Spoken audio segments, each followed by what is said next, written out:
It's 7 o'clock and we are starting SDS Thursday. It is presented to you by SDS Seminars. We are a psychological skills training company in the UK. We've been going for over 30 years now. So started in 1990. So 32 years will be this year in December.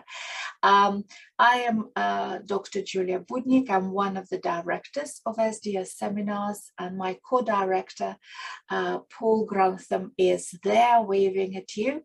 And it is Paul who started the company in 1990. And in those days, nobody ever heard about ACT because it wasn't invented yet. So we always try to keep with all the new developments. And we've been working with Professor Nuno Ferreira, who is from Portugal. And when we met him, he worked as a lecturer in Edinburgh University. And now he lives in the sunny Cyprus and is a professor at Nicosia University in Cyprus. So we are a truly international team tonight. And now I will have to ask you to write a few words about yourself in the chat box. We always read the chat box religiously, and always interested in finding a little bit about yourself. First of all, where you are joining us from, where you are in the world. Are you in the UK? If you're in the UK, whereabouts in the country are you based? Secondly, what is your professional background? What is your work setting? Are you working with children and adolescents? Because I know that today's topic will be very much related to working with children and adolescents. Are you working in private practice? Are you working in the NHS? And I'm very interested in a very sort of simple question. Do you practice ACT? Do you know what ACT is about? Have you had a chance to attend any courses, any trainings on acceptance and commitment therapy ACT? Or is it your first encounter with this modality?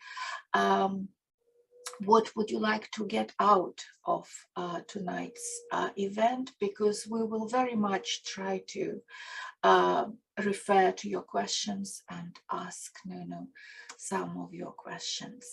So please keep typing. And for those who are joining us right now, again, if you please could put your camera on, if at all possible. I appreciate it's not always possible, and keep your microphones muted. It will be just very nice for our presenter to see your faces, to know that there are people at the other end and they're interested in what he's got to say. So we are talking with Nuno tonight because he will be running a masterclass for us on the 19th of October on ACT and new developments in ACT for working with children and adolescents. But before we move towards that topic, I actually wanted to ask Nuno, and I hope it will be beneficial to all of you, whether you're familiar with ACT or whether it is relatively new for you. Nuno, what is acceptance and commitment therapy? How is it? Why is it defined as something separate? How is it related to CBT? I know sometimes it's been called third wave CBT. How is it different to other third wave CBT modalities? Because we know DBT, we know compassion focused therapy, and yet ACT is modality in its own right. Mm-hmm. So if you could just, in a few words, give us the essentials, please. Thank you. Okay, so first of all, I mean, good evening, everyone. It's a pleasure to join folks once again for these SDS Thursdays. Thank you, Julie, for the introduction. So let's get right to it. You know, what is ACT? So it's part of the, it's part of the behavioral tradition of psychotherapeutic approaches. It's probably one of the most recent developments within behavioral psychotherapy, and it's it has some peculiarities that sort of distinguish it from other behavioral traditions. As you're saying, sort of, if we want to compare and contrast with something like traditional CBT, or what's usually identified as sort of second wave CBT. One of the key elements has to do perhaps with the philosophical foundations of ACT. So ACT adheres to a philosophy of science model called functional contextualism, where events, behaviors are seen as workable or unworkable, depending on the context. So it's not necessarily about the content of what's happening, or the form, or the intensity. It's really how it relates to the context in which it's happening. And deriving from that, I mean, ACT uses a lot of functional behavioral analysis. So where the key question a lot of times surrounding what is normally identified as the problematic behavior is not really, is this a shape or form of behavior that's problematic, but is it happening in a context that is not workable? And when we talk about workable in ACT, we're really talking about how we define workability is, are you doing something that gets you closer to your values, that gets you closer to the things that matter to you, the things that are important in your life? So ACT in itself, shifts a little bit, as I like to call it, the sort of the metric of success of an ACT intervention is slightly different from traditional CBT, because how we measure success in ACT is not by what in CBT would be a sort of an elimination approach of, let's see if you got rid of some of these unhelpful negative thoughts, or let's see if you manage to dampen down some of your emotional reactions to situations, or so it really doesn't go into that sort of elimination or control or avoidance agenda, and it goes the opposite way, in a growth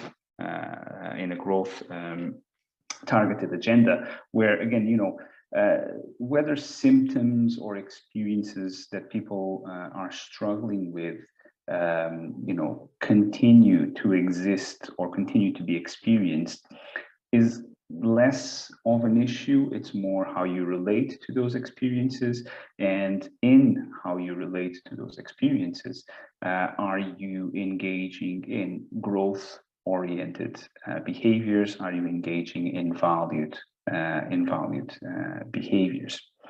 So that's sort of already sort of distinguishes, is one of the main distinction points between ACT and sort of traditional CBT. So this metric of success aspect. The other thing that sort of distinguishes it as well is the key processes or skills that we use to try and achieve that growth agenda. So ACT is deeply rooted in this tradition of using mindfulness and acceptance skills to promote this growth agenda, and that's really where it is often seen, as we like to say, as a fellow traveler of other modalities, such as you're saying, Juliet, like DBT or compassion-focused therapy, because they also make use of these basic tenets of mindfulness and acceptance. But again, I think the main distinction then, and why these exist as independent modalities on their own, I think sometimes it's more about the packaging. The skills are still the same, but some of the packaging is slightly different. Some of these philosophical assumptions or sort of more theoretical assumptions are slightly different. But it's in terms of the if we go back to that sort of functional analysis, if we look just at the skill level in terms of the form of the skills, they're very similar across these modalities. And even, going back to traditional CBT, ACT uses a lot of skills that you will see in traditional CBT.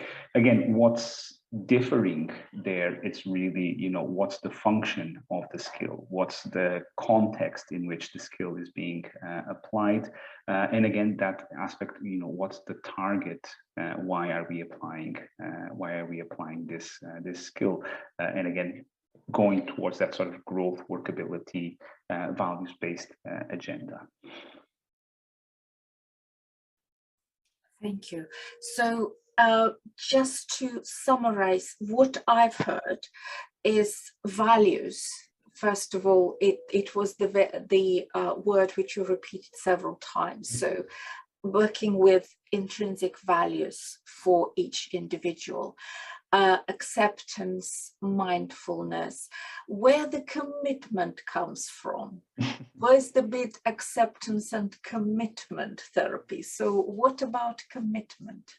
So the commitment part is really what I would call doing the work and being consistent with the work. So we can learn all the skills in the world, but if we don't put them into practice, if we don't try it out, you're never going to be able to have that sort of direct feedback on, is this working? Is this not working? Is it getting me closer? So again, the commitment here shows up again very intrinsically linked with values that, ultimately why it's the whole thing, why would you ask someone to engage with a difficult experience if there's no sort of ulterior motivator there, and ACT is really sort of shifting the agenda of let's get in touch with these difficult experiences if that means that it's in the service of a valued agenda. So it's not about symptom reduction. It's not about getting rid of the experiences. It's really about is this being able to sit with this difficult experience, does that get me closer? So the commitment part is really the sort of the last step where it's a bit of an on-off switch that people choose whether to switch it on or not. So and that's another key element of ACT, is this aspect of choice, of constantly reminding our clients that every moment is a choice, and how you engage with different experiences is a choice. So it's really about creating, ACT, a lot of times what we're doing is creating a bit of space where people can notice what's happening, notice their current course of action is in line with their values or not.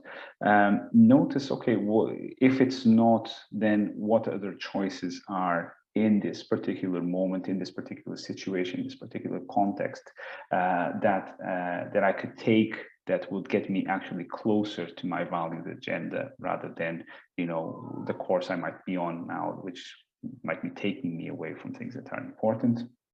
And then committing to that choice. So, you know, if I'm making a choice, making it full-heartedly, in terms of, really sort of, going full on in terms of, well, if going in that direction means that I need to fully experience this sort of more aversive type of experience, then okay, let's make that deal. You know, instead of the deal of I'll stop doing something that's important for me so I don't experience X, Y, or Z. Let's do another type of deal. I'll experience X, Y, or Z if that leads me down the path that's important for me. Right. Thank you. I know you've worked for very many years and still working in an academic institution. And I believe that, for example, second wave CBT has a lot of academic and research evidence behind it. What about ACT? Does it have evidence behind it? And in terms of evidence, I've had a quick look at the replies in our chat box, and people are coming here from all sorts of professional backgrounds. It's psychotherapists and clinical psychologists and school counselors and all sorts of different backgrounds. So with what client groups we have evidence that ACT works? Okay, so let's start with as you pointed out, back in 1990 when Paul started SDS, ACT didn't even exist, and CBT was already around. So ACT is still, in terms of the evidence base, is still pretty much playing catch up with CBT. CBT has a few decades advance over ACT in terms of being the evidence being established. There's also an element of although sometimes in academics there's a bit of this jousting for my model is better than your model kind of thing. I think ACT has taken an approach more of it's not about being a better model, it's about being, here's another tool in your belt that could be an effective tool in terms of working with different client groups. And I think that's really important because again, I think it makes it a lot more possible and viable, that agenda that I think it's sort of quite present on the zeitgeist nowadays of having sort of more tailored interventions for different clients. So being able to recognize that different clients might have different needs and different and benefit from different approaches. So having that extra tool in your belt where you might have some training in CBT, some training in DBT, some training in ACT and stuff like that, it gives you that sort of variety where you can probably switch and adapt to something that's more that's going to resonate better with the client that you're working. Now, in terms of the evidence base itself, it's growing. It's I think it was fairly recently, there was a big announcement that ACT just passed the 1,000 RCT mark, so 1,000 randomized controlled trials, where ACT was one of the conditions involved. And I usually say that in terms of the evidence base, it's quite good. It has already received some very important endorsements. So, for example, the American Psychological Association Division 12, which is the division that sort of looks into the effectiveness and efficacy of psychotherapeutic interventions for all sorts of different conditions, makes a very strong recommendation for ACT when it comes to chronic pain. same, a sort of a moderate recommendation when it comes to depression and anxiety, strong recommendation as well for specific forms of obsessive compulsive disorder like trichotillomania. NICE in the UK has also put ACT in the agenda as one of the evidence-based approaches for chronic pain. Again, so chronic pain sort of leads a little bit, but the evidence keeps mounting across all sorts of different conditions, all sorts of different age groups as well. For example, pediatrics, which I think is very relevant for today's topic and for the topic of the next masterclass, is getting more and more evidence of the effectiveness of ACT in those settings. So it's growing, but I think that the key distinctive factor with ACT is that the model itself is not topographical. So whilst maybe CBT sometimes can seem a bit more topographical because we talk about CBT for eating disorder, CBT for depression, CBT for anxiety, etc. So ACT, again, as part of the basic tenets of the model, has made a big point of sort of distinguishing itself from other traditions in terms of, we're dealing with human-based processes that are common to every human being. So the skills that are used are targeting processes that occur in both our clients, in ourselves as therapists, in pretty much every human being. And again, for those of you who might have done some ACT training, you might have heard of all the sort of the language-based relation that there is between ACT and how human beings use language, and how language can be at the same time detrimental, or through talking therapies, the way out of some struggles in people's lives. So so that in itself, I think it has also supported the fact that so far pretty much every single condition in which ACT has been sort of trialed against a waiting list control group or something like that, ACT has performed quite well. So the evidence base is there, it's growing, and there's actually an extra effort to make that evidence base a lot more inclusive. A recent article on the Journal of Contextual Behavioral Science was highlighting, for example, a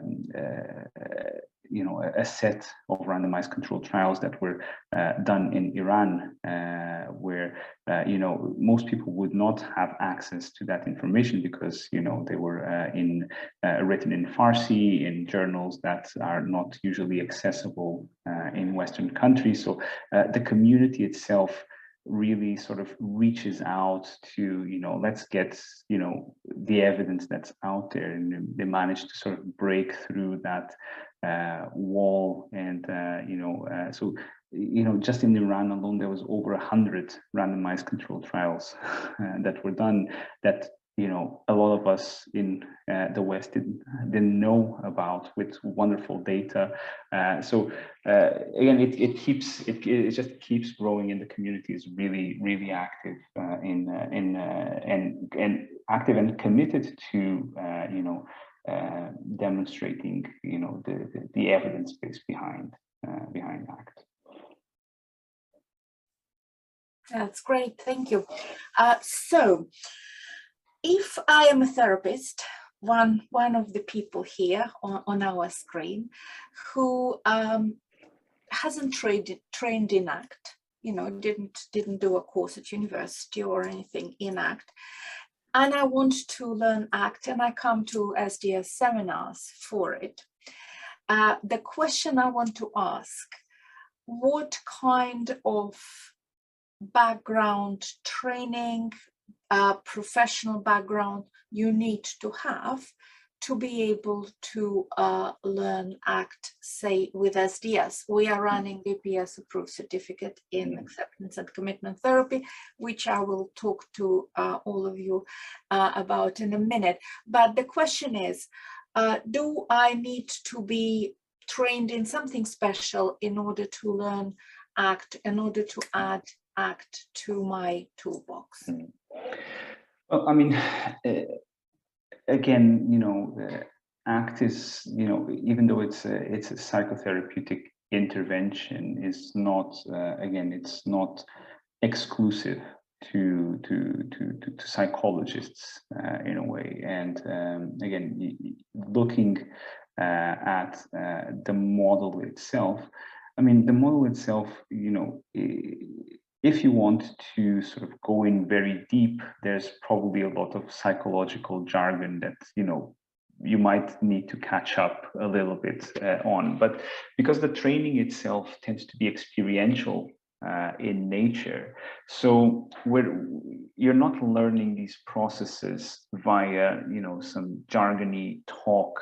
You're learning them through actually experiencing the processes. So you're getting, a fully enmeshed experience of what it is that we're talking about. So, and as well, we tend to avoid a lot of jargony talk in ACT. It's the same thing in terms of working with our clients and doing the trainings. It's very similar in nature, that it's more important for me for people to get the experience rather than trying to verbalize the experience. So getting that that sort of embodied sense of what we're talking about. So one of the things that that ACT is really wonderful, again, so because of using this experiential approach, it means that you can pretty much come from any sort of walk of life and benefit and understand how ACT works. It is, I mean, we tend to train mainly people who are in that sort of allied health professional area. That's, again, those are the people who are most likely to use ACT anyway. However, I mean, there's applications for areas like, for example, sports psychology. There's applications for areas like business and finance, HR management. So there's really, I would say that if the work you're doing involves some form or has some aspect where behavioral change might be something that's needed for your work, or you're working on trying to bring behavioral change in some way, shape, or form, then ACT would apply to that. So again, going back to those behavioral roots of the model itself. Yeah, that's great. Thank you, Nuno. I will very quickly, before I go into the questions related to applying ACT to children and adolescents, I very quickly want to share my screen with you, just to let you know about this certificate in acceptance and commitment therapy, which we run here at SDS seminars. So as always, you start with SDS website. It's skillsdevelopment.co.uk. People ask me very often where SDS comes from. It's Skills Development Service. That's how it was called when it was first created. So you go to skillsdevelopment.co.uk and you click click on certificates and diplomas, and you scroll just a little bit down and you'll have Certificate in Acceptance and Commitment Therapy Act. It's a BPS approved certificate. It means we've met the quality standards set by the British Psychological Society. And I must say, I don't know if there are any other certificates in ACT which are approved by BPS. It's not very easy to find a coherent training on ACT. So the certificate starts with a 2-day introductory course presented by Nuno, and it is a recording, so it is an instant access course. You can do it now, even before the masterclass, which Nuno will be running on the 19th of October. And as always, for people who are on Thursday tonight, I've created a special offer which will run until Nuno's course. So it's 40% off on this recording of a 2-day event ACT introductory course. So that's where you start with this certificate. And then we run an experiential 3-day in-depth training on ACT skills and practical tools. It's called ACT Practitioner's Toolkit and how to use it. We've run it already 3 or 4, if not 5 times every year. And the next one will be in May 2023. You have to do the introductory course in order to book on this one. But if you've done it, again, for you tonight, I've created a special offer, super early bird discount, £100 off the full price. It's a really good offer. So if you want to progress with your ACT certificate, you can go to that course in May. And then you do an online test. However, for those who've already done those 2 modules, and actually for everyone else as well, we run short masterclasses, and Nuno will be running one of them. As I said, on the 19th of October. It's using ACT with children and adolescents and new developments in that. This is a short 3-hour masterclass. And again, for SDS Thursday participants, I've created a special offer. It's a huge discount of £40 before that. I'm sorry. And you can book it now. So that's on the 19th of October. And Paul, if you take over, I've got my cough fit. No problem, no problem. I hope that cough gets better soon.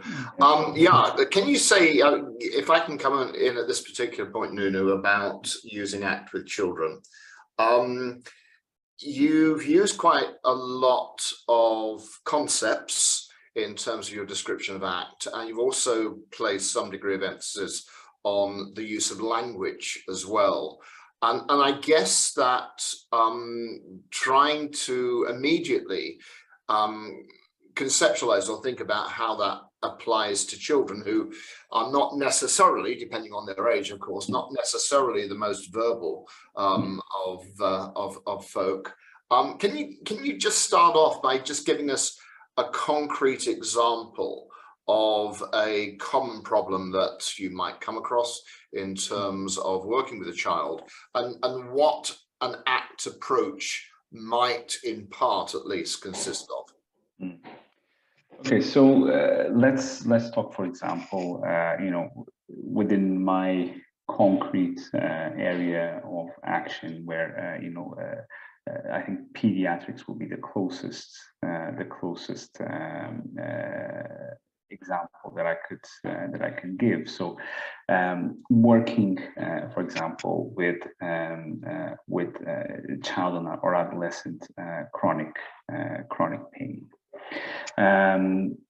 Again, one of the things about the model itself, as I said, is that the basic tenets, the basic skills are focused on, again, human, normal human processes. So, as we said, those sort of language processes.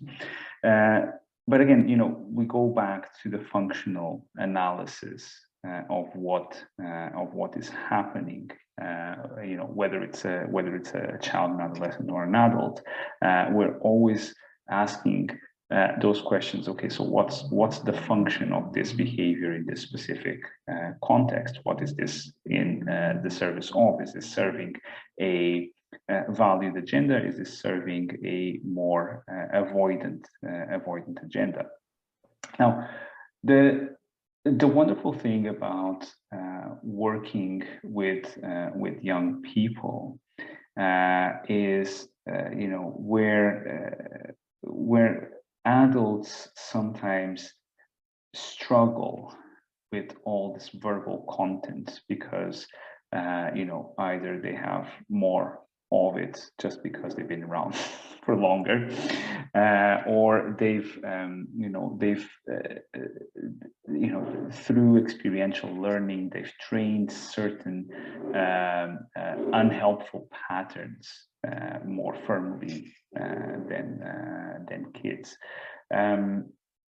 So that sometimes it actually makes it more difficult to work with adults than it does with kids, because kids tend to have a much more open, exploratory outlook to them. So it actually makes it easier sometimes in terms of if we're trying something that's a bit more illogical, and again, that sort of idea that some of the moves in ACT sometimes seem a bit illogical, or seem to sort of be contrary to the norm, kind of thing.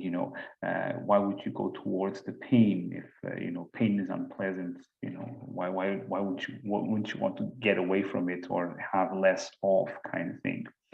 So, and that's one of the things where working with children and adolescents it tends to be a little bit easier in that sense of less verbal baggage means less resistance means more willingness to try new things, even if they sound a bit strange.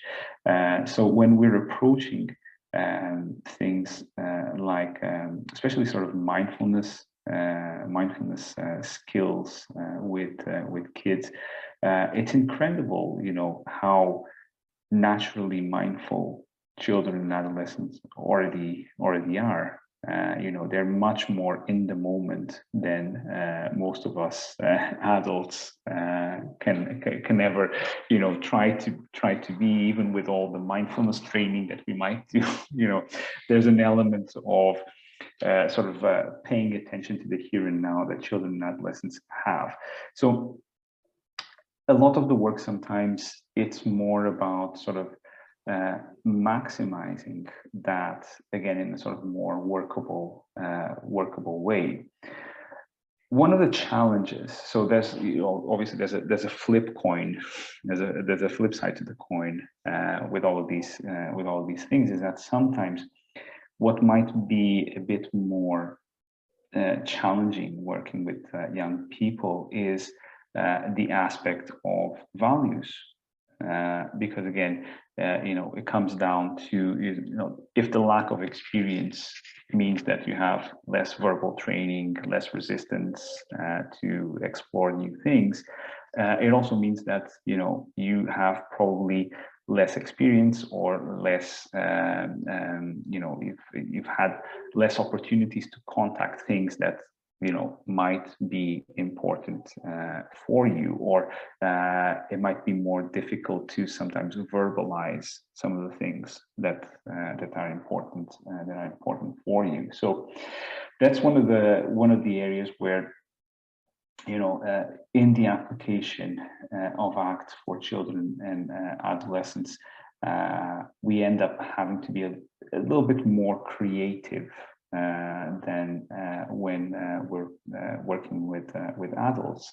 You know, at the end of the day, with adults, you know, we can always sort of, you know, if all else if all else fails, you know, we can always just sort of directly ask, you know, what's important for you, what's meaningful for you, and people, you know, one way or another might be able to give you some you know, some form of answer where you can find, okay, so here's the motivation. With children and young people, that sometimes, you know, it's difficult because, you know, they're still building, you know, what their values are.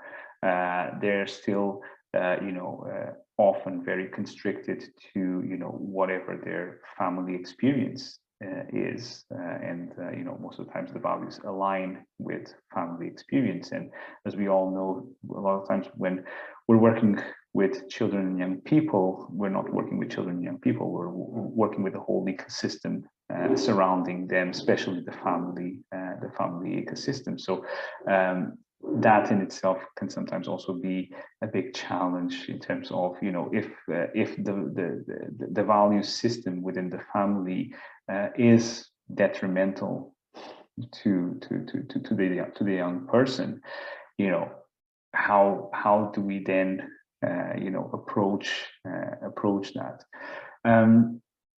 But again, you know, like any other approach with children and young people, you know, ACT obviously also uses this sort of more systemic approach. And again, it goes back to the core of the model. It's, you know, this sort of functional contextual assessment. So we're constantly considering context, whether it's family context, the school context, the community context, the cultural context. It's, you know, it's constantly coming into play. So it's already embedded in the model. That sort of systemic thinking is already embedded in the model. So it sort of matches very well with sort of the systemic approaches when you're working with children and adolescents. But in terms of, you know, so going back to you know, how would ACT you know, be applied in a case with children or adolescents? Again, one of the things that we do is sort of you know, simplify the model to its basic components. So instead of, you know, working sometimes, you know, with adults, it might be easier to work sort of more refined concepts, you know, such as mindfulness and self as context, or you know, cognitive diffusion, etc. With children and adolescents, that's sort of, you know, we sort of lump these together into this sort of you know, three categories that are really sort of, you know, be here, you know, and notice what's around you, you know, engage with things that matter to you. So it's sort of a very simplified version of the model. And Dr. Louise Hayes, who's one of the pioneers of the use of ACT with young people, sort of uses this fantastic model called the DNA model, where the DNA is the acronym for sorry, discoverer, noticer, and advisor. So a lot of the work that we do with young people is sort of, okay, let's see if we can notice and find these roles within yourself. So where's the role of the discoverer, who tries new things, who's curious, who's motivated to engage in challenging tasks, because it's part, you know, of the growth of the growth agenda, you know, as you're developing as a young person. But again, at the same time, where's the noticer, the one that sort of notices, what the opportunities are, where to go, what choices to make, and then the advisor, which is this sort of role of like, what our minds tell us, is this okay, is this not okay, so that sort of almost like the sort of the image of the little devil or the little angel on your shoulders that you see so many times, like in cartoons or films kind of thing, sort of noticing, what sort of advices is your mind giving you, and all of these sort of roles then sort of,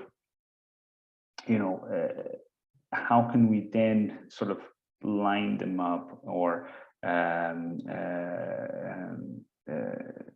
combine them under this sort of more valued agenda. So how is your advisor being helpful for you in terms of pursuing something that's important for you? How is your noticer, keeping you aware of the opportunities where you can do something valued? How is your discoverer sort of allowing you to, or motivating you to engage in these activities that are sort of value laden? So it's a very sort of fun model to apply. So for example, in chronic pain, often kids come in with a very large advisor role, where the advisor sort of has taken over for most activities that might be valued related. There's a lot of, oh, you shouldn't do that. Oh, you're going to regret that later. Oh, that's probably forbidden, or that's going to hurt you. So it's getting the kids to notice, okay, so how much of this is in your life? How much is this advisor, sort of keeping you away from things that matter to you? And usually it's to that detriment of the other two roles of the noticer and the discoverer, where the noticer gets a lot less airtime in terms of saying, hey, here's an opportunity. Hey, here's something that could be interesting, or whenever that does occur and the noticer does get a voice, it's automatically stifled and dampened by the advisor saying that could never happen, kind of thing. Which then leads us to the discoverer. So where does the discoverer fit in with all of that? And that's a lot of times where we end up doing the work is sort of starting by giving a little bit more voice to the noticer, or paying attention to the noticer and what the noticer is giving you in terms of, hey, here's an opportunity, whilst sitting with the advisor, trying to keep you from exploring these new avenues. And then looking at your discoverer role on, okay, so if I want to go that way, what sort of, how can I go about it? So it's really starting that conversation of how can I go about it?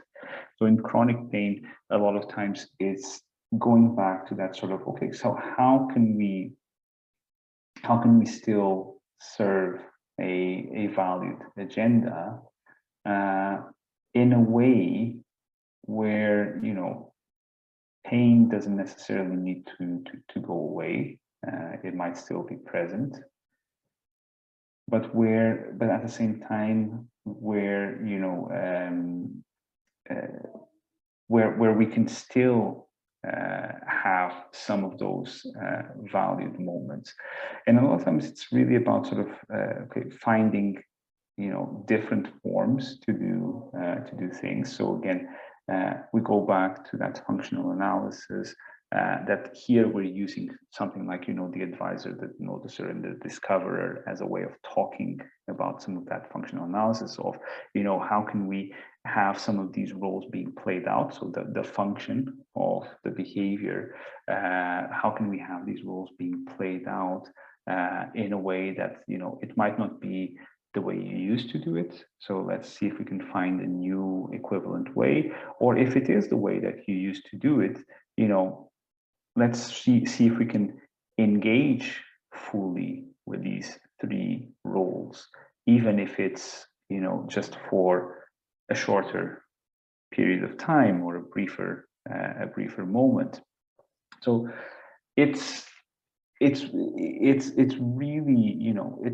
it's very similar. It's just the way we sort of language, as we say, around it is a lot more adapted to this reality of, especially when it comes to values, to the sort of the recognition and the noticing that, this is an ongoing process of, people, finding out what's important, young people finding out what's important for them. So, a lot of emphasis, a lot of times, being placed on the discoverer role.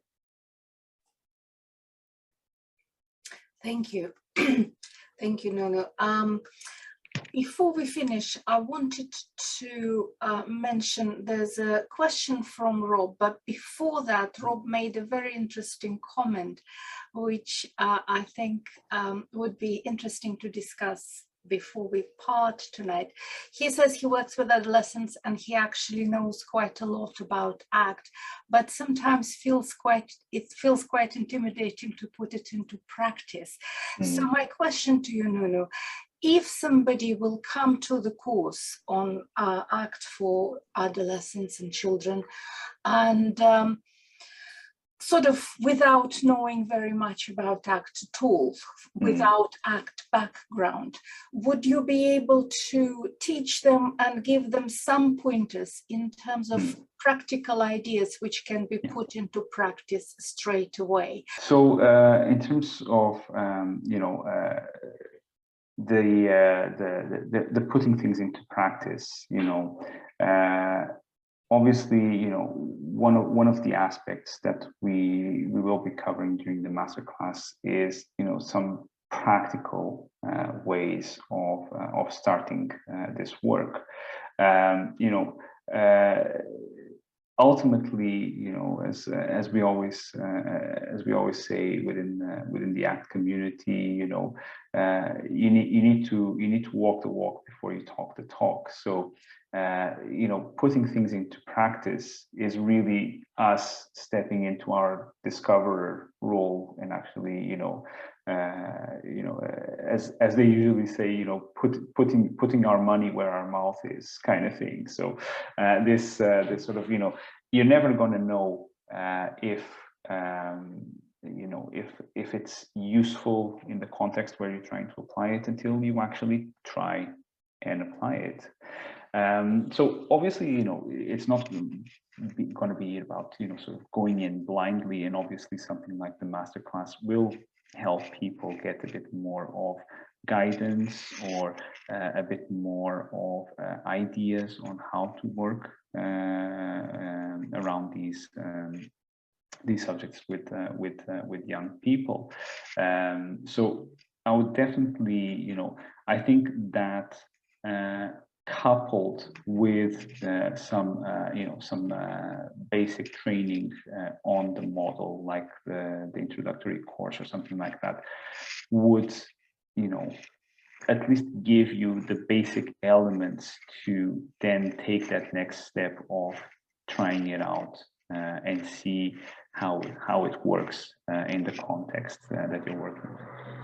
But of course, if you don't want to do the browsing yourself and want to have it all digested and presented to you, you come to Nuno's masterclass on children and adolescents, or to Nuno's introductory course on acceptance and commitment therapy. Not to mention that it's probably 5th or 6th Thursday Nuno has done for us on various aspects on ACT. So if you go to SDS Seminars YouTube channel, you will find the previous ones, which are free there, on metaphors, on ACT for chronic pain, and many, many others. So there are things which are available for free, but we are running the masterclass for you, although you have to pay for it, but it is part of a BPS approved certificate, and it gives you access to follow-up free tutorials on ACT with Nuno, which he will be running for us every year. So this is all for tonight. Thank you very much, Nuno, and thank you for giving us an hour of your very busy time. Thank you. And you can unmute yourself and say your thanks and goodbyes, and we'll see you next week for another Thursday with Dr. Andrew Beck on complex trauma. Thank you. Thank you. Thank Bye. you. Thank you, Nuno. Good night, Thank you. everyone. Take care. Yeah, thank you, Look after Paul. yourselves. You too. Take Thank care. you. Bye-bye. Bye-bye. Bye. Bye.